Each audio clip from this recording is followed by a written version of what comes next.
Well, NFL Week 7 is almost here. The Miami Dolphins are an absolute train wreck, dumpster fire, whatever adjective you'd like to use. So let's turn our attention to the NFL draft. I think this is the earliest we've done a mock draft. I think maybe we did one early last year. I can't remember. But 1.0. Why not? Reason why? Dolphins are picking 4th right now. They're 1-5. There was like 6 teams 1-5, by the way. Browns hold pick 2, Ravens 3, Dolphins 4, Saints 5. You have the Titans at 6. I forget who's 7th. I think it's another 1-5 team. Either way, the Dolphins are projected to have a lot of picks as well, though, right? So they pick 4th, but they have a lot of picks. They have their 1st, they have their 2nd, they have 2/3. Thanks to Chris Greer trading out of the 4th round last year, they picked up an extra 3rd. So they also are projected to comp pick in the 4th round. Now, we'll see if that holds true. But as of right now, they are projected to have 9 picks in this draft. Chance to turn it around. So, before we get into the mock draft, though, first one, spread the word. Share the mock draft on social media. I want a lot of eyeballs on our first mock draft this year. If you tag me on social media, at Nick_Roloff, I'll give you a like and retweet. So, the Dolphins picking 4th overall. I'm going best player available. That would be Caleb Downs, the safety from Ohio State. And in case you were wondering, the top 3 picks went Fernando Mendoza, number 1 to the Jets. Ruben Bain, the edge from Miami, number 2 to the Browns. And then the Ravens at number 3 ended up going with TJ Parker, the defensive lineman from Clemson. I was hoping Ruben Bain was going to be there for us, but he wasn't. So I'll take the other best player in the draft, in my opinion, which is Caleb Downs, the safety out of Ohio State. And if you're asking me how Miami should approach this NFL draft, a lot of people ask, hey, I know Tua has to be here next year due to his contract, and you don't really have an out until after next season. Should you take a QB?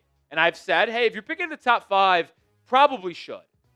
But I got to be honest, the more I've come to the realization that this Dolphins roster is so far away from competing, I almost think that you can get away with going just best player available this year and then maybe drafting a quarterback the following year. Build up a little bit of a roster before you draft that rookie quarterback. And to me, Caleb Downs is the best player in this draft. And you can have a conversation between him and Ruben Bain. I would have Bain as my number 2 right now. The edge from Miami, who's just been absolutely phenomenal. But Downs has been equally as impressive, playing and being the leader of an Ohio State defense, which is the best in the college football industry and might be a top 5 defense in the college football industry of the last decade. He is excellent in coverage, excellent against the run. He can play in so many different ways. The part that really impresses me is his ability to cover. I think that's what he specializes in. But he's also physical enough to play in the run. And when you look at his versatility this season, you just see the full repertoire on display. He has played deep safety 120 times, in the box 109 times, in the slot 59 times, lined up technically on the defensive line 19 times, and at outside corner 7 times. So this is not only maybe the most productive player at his position, of need, by the way, because we need any help we can get in the secondary. But my goodness, I am a massive fan of Caleb Downs. Fun fact, if you didn't know this, younger brother of Colts wide receiver Josh Downs, too. Like, I just think drafting, I know safeties aren't the biggest positional value, and you might not justify a safety going top 5, but the Dolphins just have so many needs. Just take the best player available. We passed on tight end Tyler Warren last year because we needed a defensive lineman. I said that's probably the right decision at the time. But maybe now we should go forward just taking the best player available. What Miami do? Should they pigeonhole themselves into a quarterback, or should they just take the best player on the board? Let me know if they should go BPA, type Y for yes or type N for no. Woo! Trade alert! Trade alert! I said we got a lot of picks. Why not use them, folks? I am making a trade with the Philadelphia Eagles. I am moving up from the second round back into the late first round. I'm trading our second round pick, 36th overall, one of our 2 third rounders, 75, and one of our 4th rounders, 104th, to get back up into the first. So I'm trading one of our thirds and a 4th to move back up into the first round to take a quarterback, Ty Simpson from Alabama. 27th overall, going with the Alabama quarterback. And some of you might say, is that too much to give up for a trade to move up? Well, let me just go back 6 months to April when the Giants made pretty much the same exact trade. They traded from 34 to 25, just a couple pick difference on each side than the one we made, to get back into the first round to take Ole Miss quarterback Jackson Dart. They traded their 3rd round pick, 99 overall, at the end of the 3rd round, and a 2026 third. I am not doing a future draft pick. I am just doing a 4th and a 3rd to move up and get that 27th overall pick. To me, Miami should be drafting a quarterback. They should. Should they force one? If they don't like one, don't take one. I like Ty Simpson.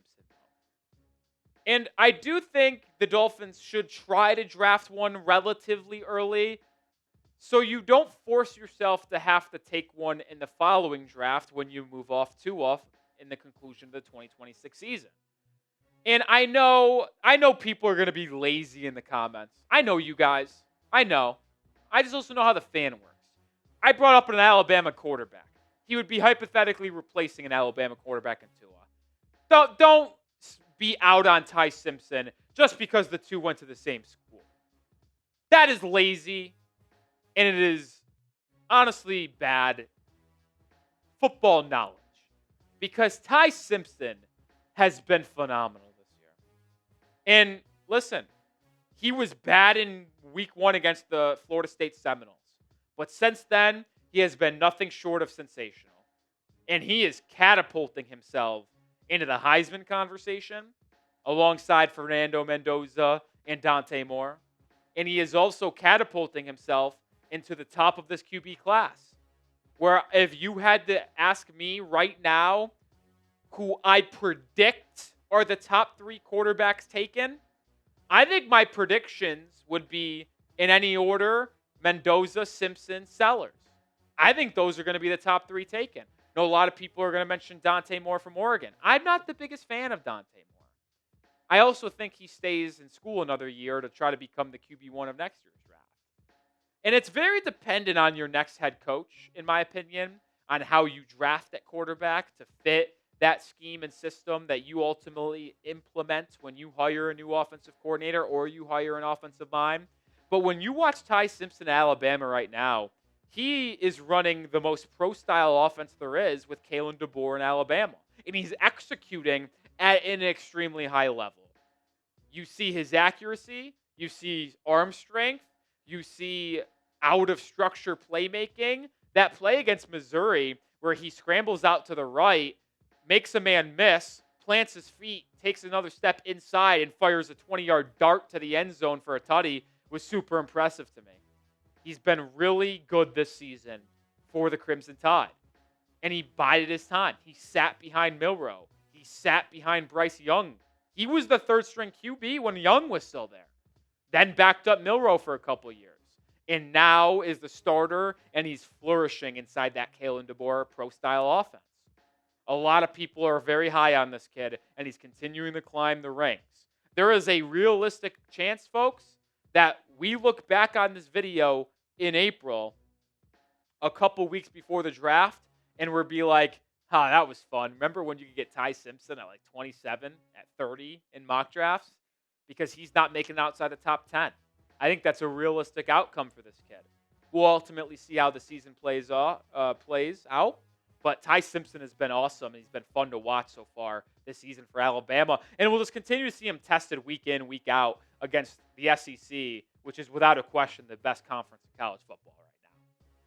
More picks to be made here, but this episode is brought to you by PrizePicks. You and I make decisions every single day. The right decisions can be made by PrizePicks, and guess what? You can get paid for those right decisions.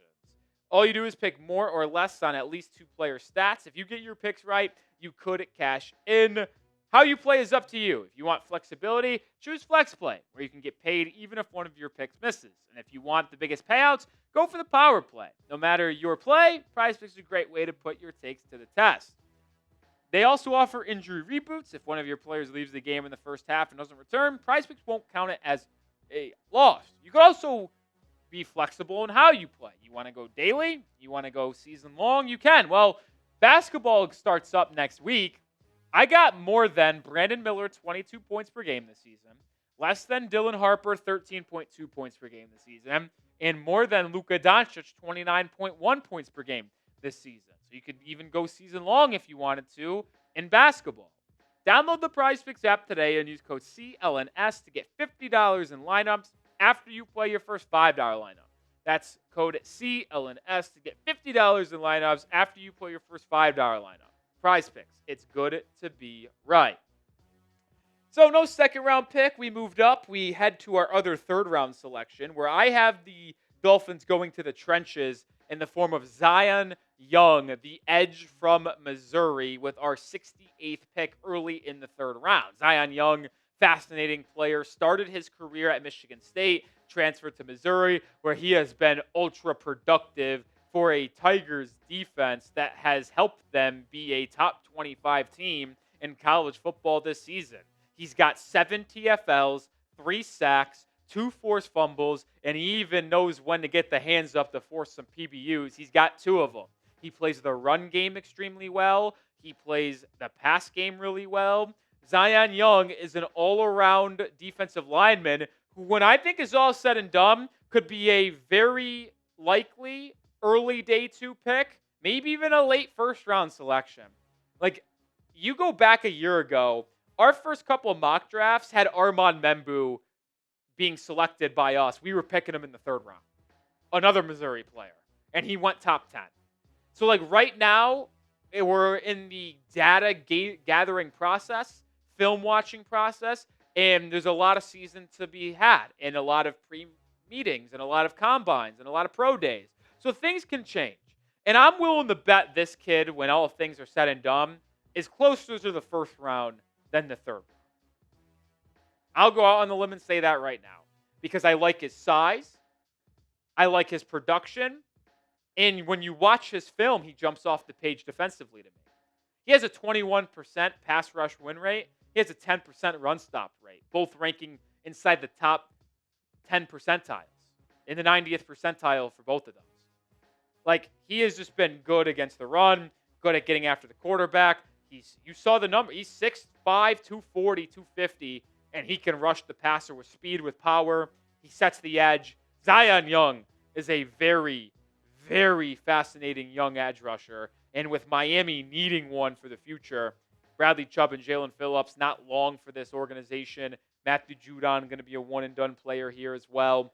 You're going to need to start building up that edge group alongside Chop Robinson, who hasn't even got much playing time this season, and you wonder if you can confidently build around him because the coaching staff clearly doesn't like playing him a lot because he's only playing about 35% of the snaps. Zion Young, I like him. Keep a name on him. More coming up here, but if you want more Dolphins mock drafts, make sure you subscribe today, folks, because, listen, as the season maybe ascends and descends into the abyss, we'll be talking about the offseason, free agency, and the draft a lot more. So subscribe, join the channel today. 4th round pick Miami has. Remember, we traded a 4th round pick earlier. We have another one here at 143. And we're drafting Logan Jones, the offensive lineman from Iowa. Now, this is a center, but I think he could play any of the interior offensive line positions. 6'3", 302, experience. He's a grad right now, so he's a little bit older, 23 years old by the time the draft rolls around. But I like what I'm seeing out of Logan Jones. And I'm sorry, maybe call me stereotypical. Give me an Iowa offensive lineman. I'm going to believe they're going to be able to do some nice things. When haven't we seen Iowa offensive linemen play well. Like, his numbers this season have been phenomenal. Only allowed 1 sack, graded out high 70s, mid 80s, and everything. He's got good size to him. He started the last 3 years at center. Like, when you look at his tape as well, he's fluid, he's athletic, which you like to see in a center. Aaron Brewer's got 1 more year left on his contract, so you can either draft him to be the long-term Aaron Brewer replacement. You could draft him and say, hey, maybe this guy can play left guard or right guard. You move either Daniels or Jonah Savaiinaea, and he's a starter. That's a possibility as well. Or he's just a really big depth piece, which is probably needed considering we always are dealing with injuries.